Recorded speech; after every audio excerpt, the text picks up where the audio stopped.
I was wondering what your thoughts are on meditation and if you practice it yourself.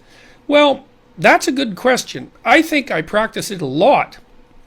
And look, when I listen to someone, or even when I listen to myself, but let's say when I listen to someone in my clinical practice, I think I do it in a meditative way, in that I sit and listen and I wait for thoughts to appear rather than voluntarily thinking.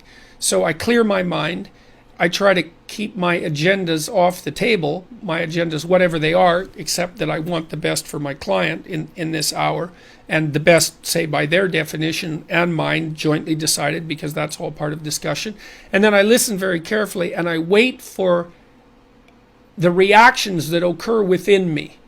And then I share them. And I think that's a meditative exercise. I think it's different than voluntary thinking. It's like, there's a statement in the New Testament that says, knock and the door will open, ask and you will receive.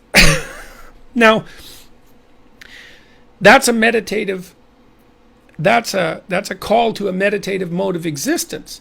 It's like, well, often what I do, for example, if I want to solve a problem, is if I have a problem with my own behavior, or maybe I'm having problems in my family, is I'll go sit on a bed or a chair and I'll think, okay, I would like an answer to this.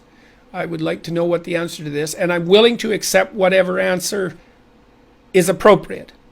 And because usually you get an answer that you don't like, right? If it's a real answer, it's not something that you're going to be all that happy about. And then magically, so to speak, an answer appears. And I think that's a meditative practice. And the meditative practice is part to clear your mind of your proximal concerns and to concentrate more deeply on what might be regarded as eternally true, and to open yourself up for a revelation in relationship to what is eternally true.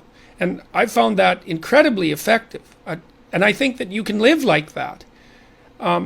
You just have to abandon your proximal pursuits. Now, in my new book, again, I wrote a chapter about that called Do What Is Meaningful and Not What Is Expedient. And it's a bit of a meditation on the Sermon on the Mount, I would say, because the essential message in the Sermon on the Mount, which is the foundational document of Western civilization, as far as I'm concerned, essentially, is that you should orient yourself ultimately towards the highest good that you can conceive. And I've tried to formulate that, and I mentioned it earlier in this Q&A, that the highest good that you can conceive should be something like what would be good for you now, and good for you tomorrow and next week and next month and next year. So good for you and all the future yous that might exist. And also at the same time, good for your family and good for the community, conceptualized narrowly and broadly, and good now for your family and the community, and then also into the future. So it's something like that. It's a balance of goods that stretches across time. And you have to decide if that's what you really want. And my sense would be, you haven't got anything better to aim at, and that you should aim at the best thing that you can aim at for a whole bunch of reasons. One is, if you don't aim at something, you're certainly not going to attain it. And if you're going to aim at something, why not aim for the best thing that you can think of? And if you do aim for the best thing that you can think of and you make any progress whatsoever, it's extremely exciting. And if you do aim for the best thing you can think of and you make some progress, then it's very life-affirming and validating, and that sort of quells your anxiety and your existential pain. And so you get yourself properly oriented. And the Sermon on the Mount basically suggests that you do that by orienting yourself towards God. And for the psychological purposes, we could conceptualize God as the highest good that you can conceive of. And then you concentrate on the day. And so you can get up in the morning and you can think, well, I want the best possible thing to happen. And so what is it that I should do to serve that?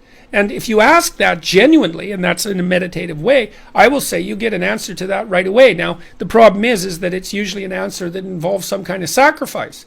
It means that instead of doing what you would like to do impulsively right now, you're more likely to have to go do something, that you've been avoiding, and that's difficult. But if you do that, then you'll have some, you can also leave in your day with some pleasure to reward yourself for doing something difficult. But if you live that way, then I think that you're your house stays clean and your family stays organized and the state doesn't rock and all that. And all that's extremely, extremely good.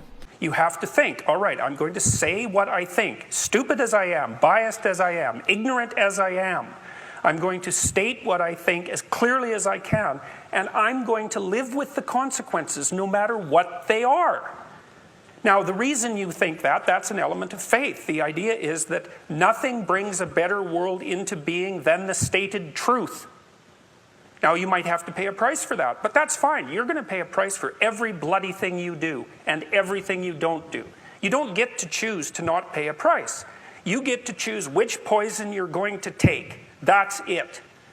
So if you're going to stand up for something, stand up for your truth. It'll shape you because people will respond and object and tell you why you're a fool and a biased moron and why you're ignorant. And then if you listen to them, you'll be just that much less like that the next time you say something. And if you do that for 5 years, you'll be so damn tough and articulate and able to communicate and withstand pressure that you won't even recognize yourself. And then you'll be a force to contend with.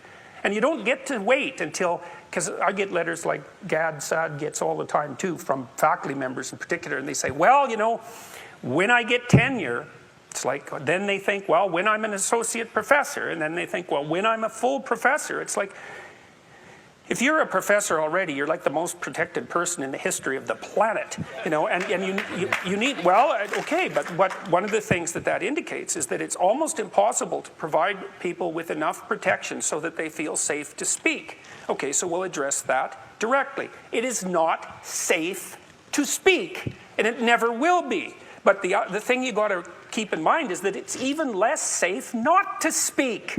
Right? It's a balance of risks. It's like you want to pay the price for being who you are and stating your mode of being in the world, or do you want to pay the price for being a bloody serf, one that's enslaved him or herself? Well, that's a major price, man. That thing unfolds over decades, and you'll just be a miserable worm at the end of about 20 years of that, right? No self-respect, no power, no ability to voice your opinions, nothing left but resentment because everyone's against you, because of course you've never stood up for yourself. It's like, say what you think carefully, pay attention to your words. The price is, it's a price you want to pay if you are willing to believe that truth is the cornerstone of society. And in the most real sense, if you're willing to take that leap, then tell the truth and see what happens. And nothing better could possibly happen to you. There'll be ups and downs, and there'll be pushback, and there'll be controversy and all of that, but it doesn't matter. The truth is what makes the world, the truth is what redeems the world from hell, and that's the truth. And we saw plenty of hell over the last 100 years, you know, and we haven't learned a bloody thing from it. It's like, wake up, tell the truth, or at least don't lie. That's a start. And you got to understand that's a risk. But I have one more brief thing to say about that.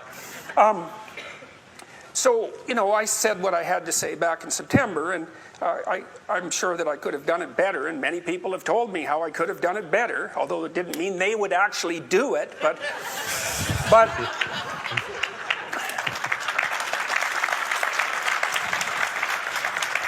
and, you know, my job was at risk, serious risk, for about 2 months, and it destabilized my family, who've been very brave about this. So, like, thumbs up to them, man. They've just stood by me. But here's the optimistic news, is the university has left me alone completely. I shook hands with the dean 2 weeks ago. We're on friendly terms. They don't want this to go any farther than it has already. The students were tremendously welcoming when I came back to teach in January. I haven't had a single negative incident at the university. And I've received thousands of letters from people all over the world, all of which have been in support. I've received 2 negative letters. That's it. 2. So the people have an inchoate longing to have the sort of thing that we're talking about articulated. And so don't be thinking you're alone. It's just that people can't talk, they're afraid to talk, or they don't know what to say. And those are real problems. So if you're reasonably articulate, like, start talking and sharpen yourself up. I mean, the enemy is a cloud. They're a cloud of gnats. They're only courageous in groups. They're only courageous in mobs. If you stand your ground and don't apologize and articulate things properly, they'll disperse around you like they're not even there. So most of it's illusion. So don't be Be afraid, but be afraid of the right thing. And the right thing you should be afraid of is not saying what you say, because that's the same as not being.